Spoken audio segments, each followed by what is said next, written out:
welcome back to Much Ado About the AQ, the world's premier and probably only authorship question podcast.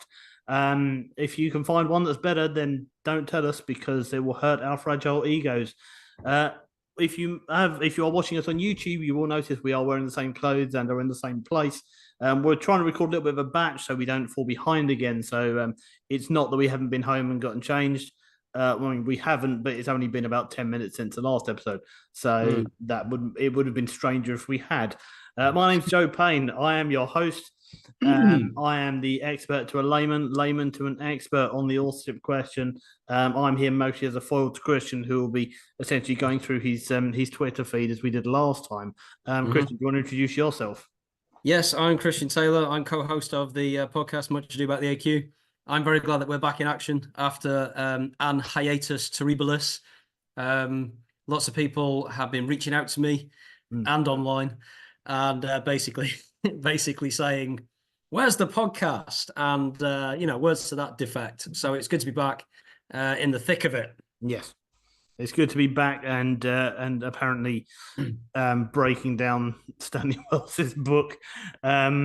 Again, I want to reiterate before we get back into it, we have nothing against Sir Stanley Wells, who is a genuine gent. He's a good guy, very interesting, fantastic patron and supporter of the arts. We genuinely respect Sir Stanley Wells in everything apart from his writing of books and his position vis-a-vis the AQ. So yes, go on. Should we carry on where we left off? Sure thing. So just for those anoraks out there who really like this kind of commentary, remember the Oxford list of blessed memory, or even the Oxford list of Brian blessed memory. This is the Much Ado About the AQ podcast, July 2024 PowerPoint. We're on slide 10 of 55, isn't it? 55, yeah. So we did 9 slides in half an hour. Will be a while. You might want to skip ahead a few episodes if this is not your bag. If you don't like narrated PowerPoints, you should probably go. But there's way more I can do here than you can on Twitter. Obviously, this bonus comedy material is being yes, indeed, infused as we speak. Because that's why people come to questions about Shakespeare authorship podcast. It is. Surely they want a giggle, you know? They come for the comedy. They come for the AQ. They stay for the comedy. That's right. I think to be fair, just to get a bit meta, I think, or at least philosophical for a moment, I think that's something that typifies most approaches to the AQ books and podcasts. I think there is another podcast out there. Should I name it, or is that naming the enemy? No, name it. They're not exactly our enemy. They're called Don't Quill the Messenger. So I'm not sure if they're they can't compete with us, obviously, but I don't know how closely aligned our two platforms are or approaches. But what was I saying? It's happened again. Where did I start? I'm now looking up Don't Quill the Messenger, which is not something I was aware of. Oh, yeah. It's how unrelentingly serious and pseudo-religious the AQ and AQ adjacent matters can be. So I would say we are the premier global AQ platform for irreverence and, like Byronic irony and comedy. I think that is our unique selling point. And such like. I'll carry on with Wells. Okay, so we're deconstructing Wells. So this is a post from March the 18th. I'm still in March. Wells notes the huge influence of Ovid on Shakespeare. This is well known. Pyramus and Thisbe, straight out of Ovid's Metamorphoses. That's in A Midsummer Night's Dream. There are other texts that are Ovidian in origin. So Wells notes this and the particular influence of the translation of Ovid, which directly underpins the sonnets. Now, interestingly, the translation in question was written by Arthur Golding. He was Edward de Vere's maternal uncle. And Stanley Wells doesn't mention this en passant, and I thought that was off. Again, I'm reading a book about bacon at the minute by Coburn, and he starts to kind of talk about the 17 so-called procreation sonnets at the start of the cycle. And he says there's a Bacon link here because this is something to do with William Cecil Lord Burleigh trying to marry his granddaughter off to someone. and he and Bacon were friends. That's very interesting, but the granddaughter in question was Edward de Vere's daughter. So I think if you're being honest, even if you're talking about your guy, it's good to acknowledge the other guy. There are always links. There always seem to be links between Yeah. all of the candidates, Mm. except for the man from Stratford, who is Well, barely linked to yes. anybody.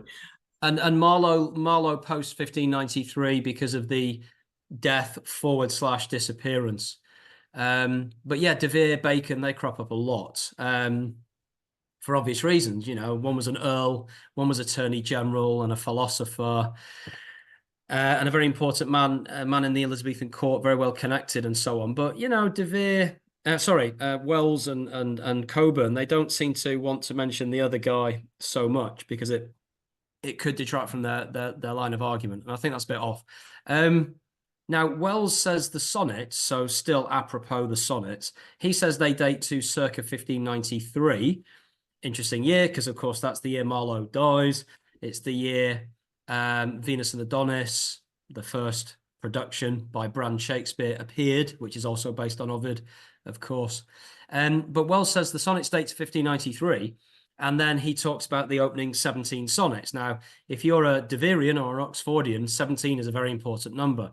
17th Earl of Oxford, but 1740, which was De Vere's number, as calculated by Gematria and whatnot. But I won't go into all of that. Do see Mr. Alexander Waugh's excellent YouTube channel for any content relating to Edward de Vere. But yeah, Wells picks up on these 17 procreation sonnets, and he identifies the person who's the recipient of those sonnets, the young man, as the Earl of Southampton.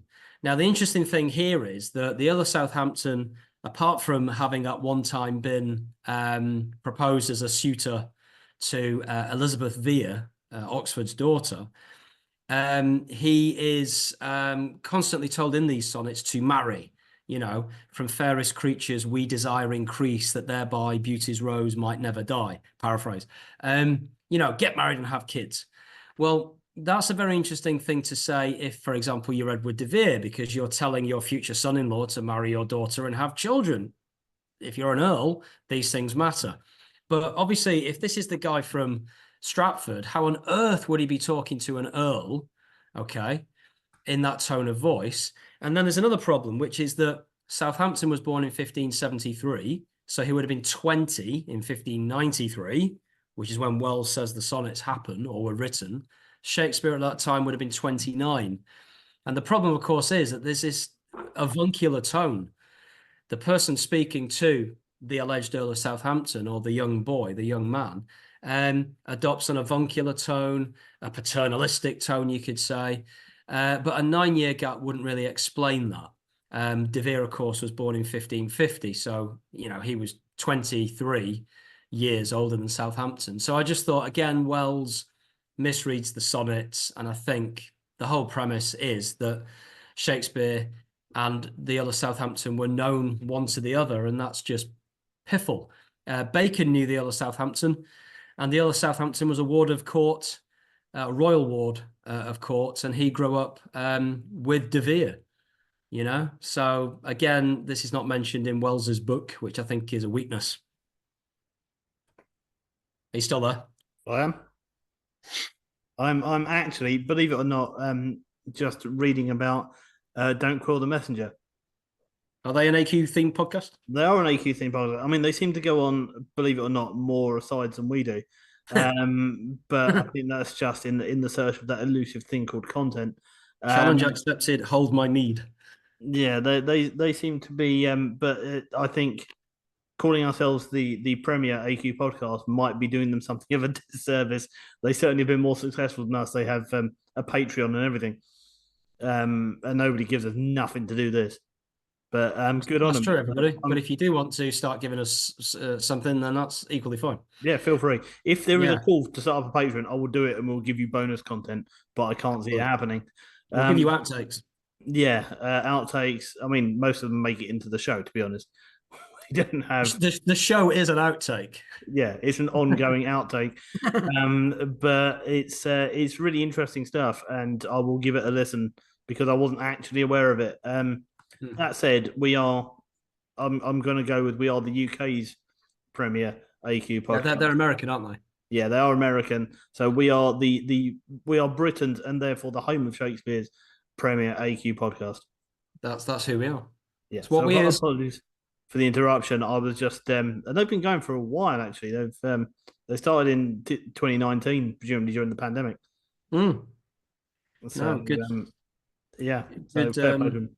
good sentences and well pronounced. Yeah. Um, right. Well, let's crack on with Wells. So Wells on page 80 refers again to quote Shakespeare's patron, the Earl of Southampton. He just won't give it up. It seems to be an article of faith, back to that religious kind of link, or back to Elizabeth Winkler's brilliant kind of analysis of the religious component of the Stratfordian mindset. Then where do we get to? Oh yeah, now this is Wells again. Now remember in the last podcast episode, we regaled our listeners and viewers with Wells's comments about Shakespeare's strong thighs. Yeah. Well, he's at it again. Sonnet 151 per Wells, quote, gives us exceptional access to Shakespeare's sexual imagination, end quote. Well, Okay. I wasn't getting this when I read James Shapiro, who kept telling me, no, there's nothing biographical here. Autobiography as a genre didn't exist. Death of the author, nothing to see here. And along comes Wells, who's in the same camp, and he seems to be saying, no. Sonnet 151, that's what Shakespeare liked, if you know what I mean. I don't know. I don't really know what to make of this. Wells also, around about that same part of the book, it's not a very big book, so it's hopefully I'm coming to the end of this now. But Wells, as it says here, this is a tweet from March the 22nd. Wells regales his lovey-inclined reader with the news that when Stephen Fry tweeted about Wells's presence in the Globe audience, Fry was playing Malvolio. And as a consequence of that, Wells's followers went up. Matron. I have no idea what to make of that, but thanks for telling me. Wells, pages 105 to 13. Get ready. No doubt. He must have. I think that. I believe. He seems to have. I find it easier to imagine. He surely owned a horse. Well, I thought he had strong thighs. Surely he would have had. He was, surely. You can't be serious. We must assume that. Who's this we? I think it looks as if, maybe, he appears to have been, and I suspect. I wish you'd stop calling me Shirley. Absolutely right.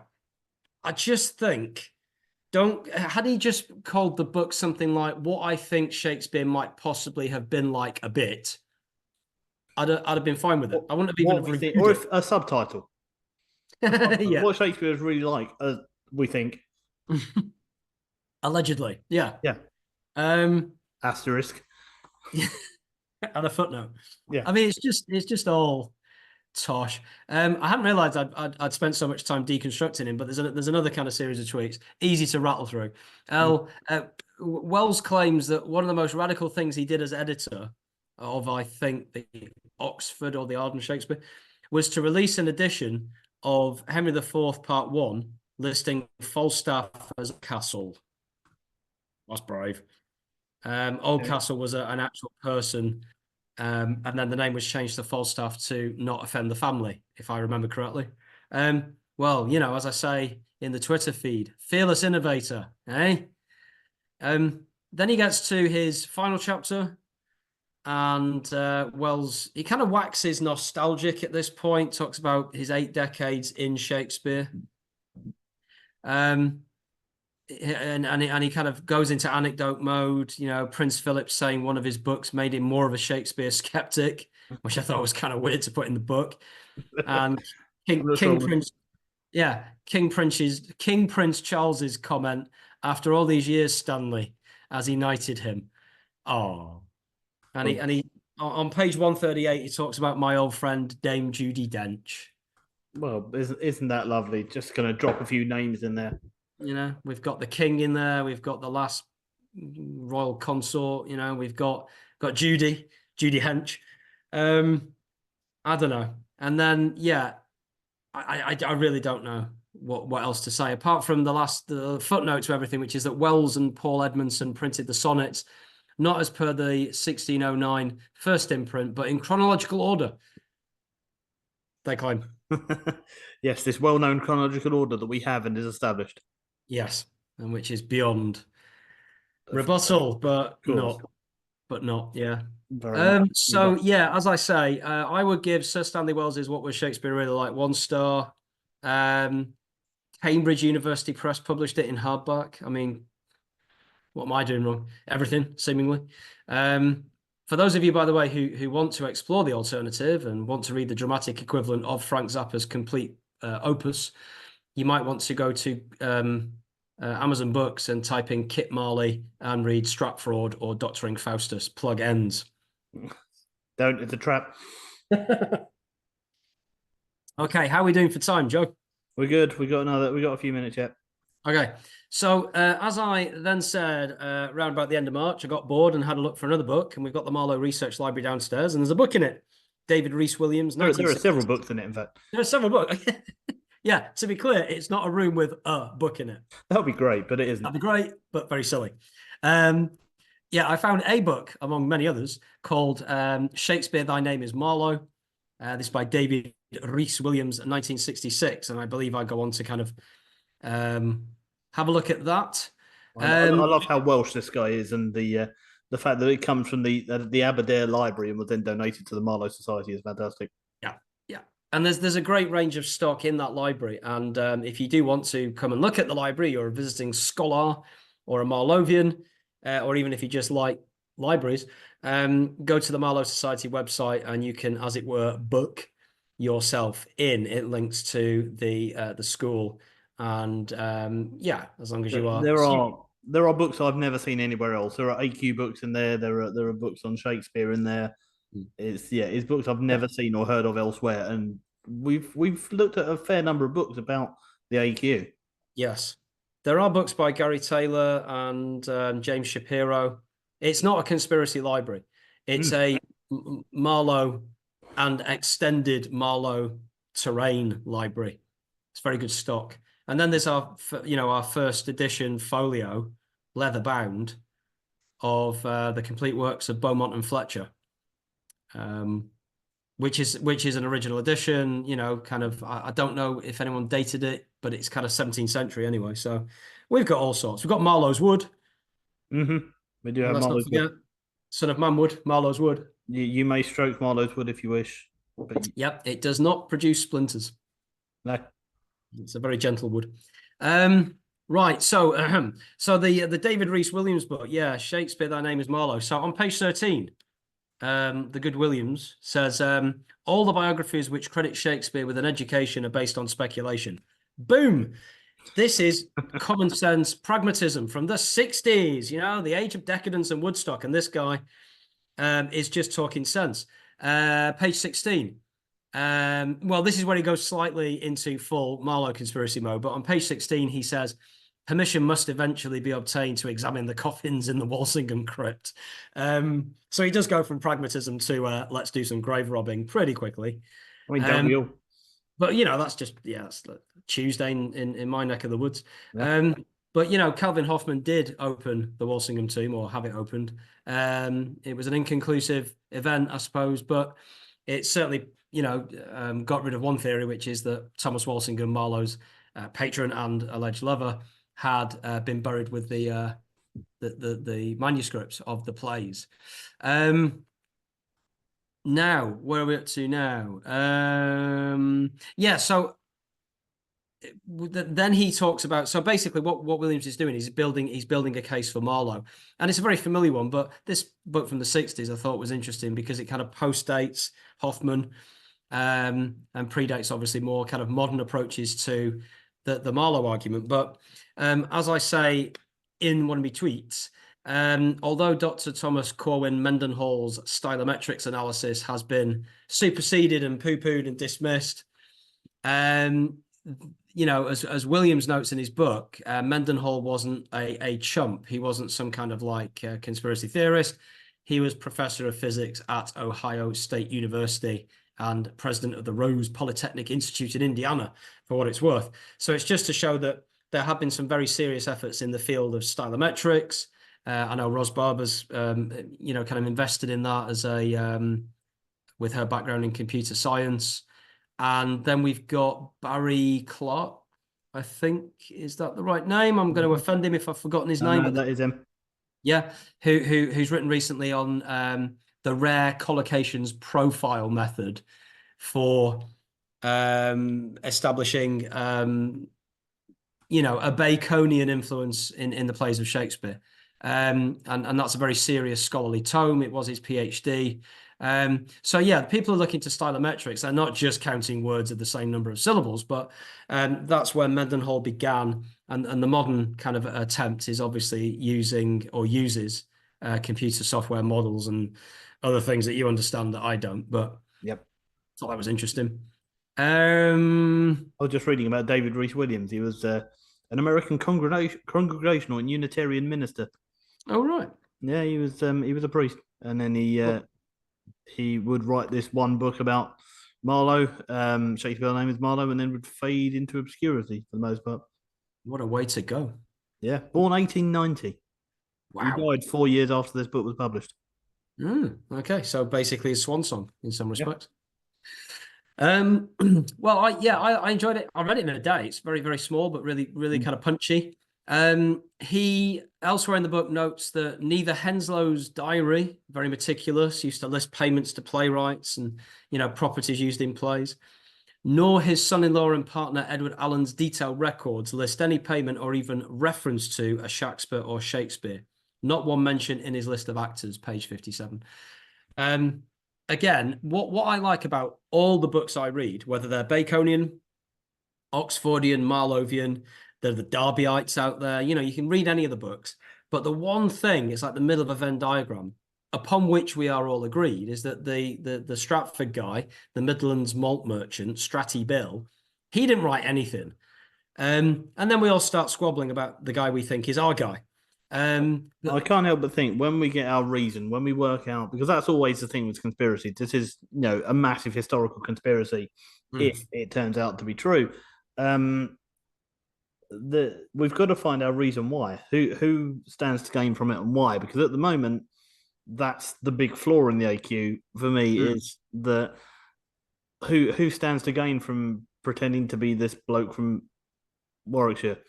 Yeah, well, cui bono, as they say, who benefits? But Yeah. I think there are some potential speculative answers to that. So if you go with the Bacon theory, this is a guy whose day job is law, Gray's Inn, Attorney General. He's a philosopher. He writes on science. So he couldn't reveal himself as the author of plays for the common theatre. So there's a reason for his subterfuge there. Same with De Vere. He's got the Lord Oxford's Men, the Lord Oxford's Boys. He's a sponsor and patron, which is fine in Elizabethan culture. But Elizabethan mores proscribed an earl putting his name to plays written again for the vulgar plebeian multitude. But the interesting angle that Bacon has, or the edge even, is that apparently what Bacon was trying to do was institute a new philosophical age in England in the Elizabethan period. He called it the Great Instauration. And one theory is that one plank of his kind of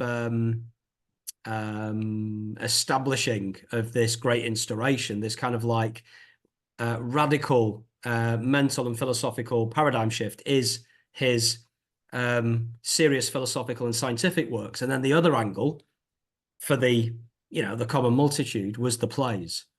So that at least gives him skin in the game and a motive.